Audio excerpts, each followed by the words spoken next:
You know, they say this stuff, it's stronger than the wood.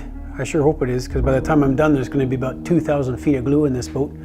Any one of these seams breaks, any of these bonds break, and I'll end up going for a yard sale, probably in the Athabasca or Peace River or something like that, and it might be an adventure I don't come back from. But I think about it as I'm putting these pieces together now, and the boat's starting to make sense of itself. It reminded me why I don't tend to underestimate young people and their wisdom.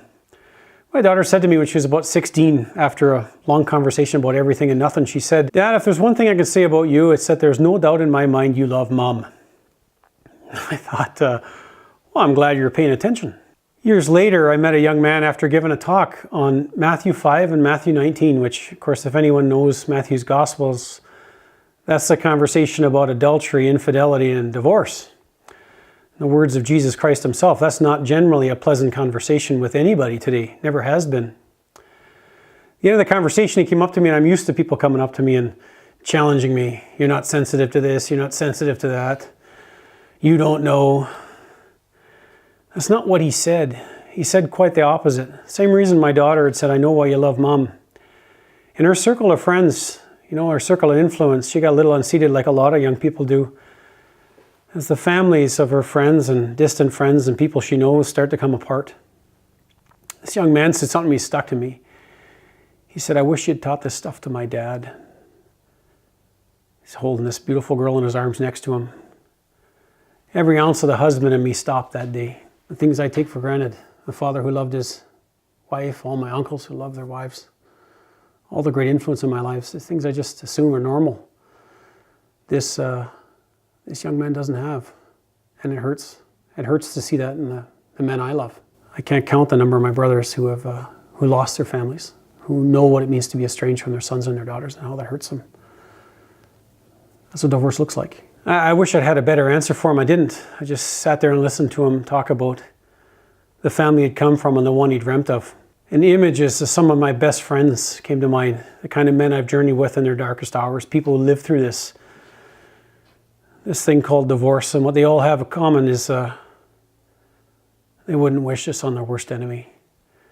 And they wouldn't deny what Christ had to say either. They know it in really personal ways. I love them for it, actually.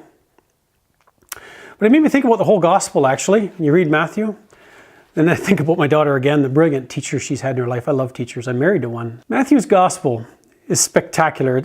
You know, you have to count before you can add before you can multiply before you can do, I don't know, applied calculus, become an accountant. Matthew's gospel actually works that way. So you think Matthew 5 is pretty easy. Thou shalt not. Matthew 19 gets a little more personal because he starts talking about why the thou shalt not.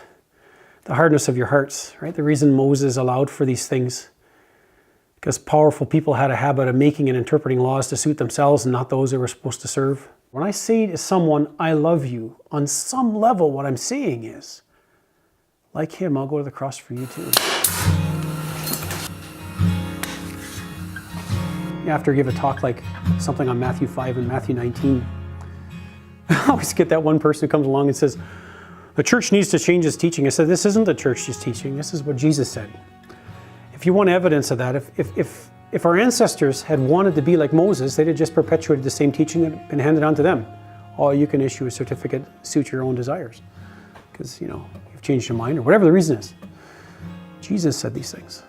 So it's not a question whether the church can change these things. Jesus said them.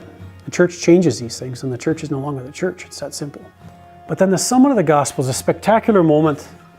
And I've challenged my best friends on this, especially those who've been through this.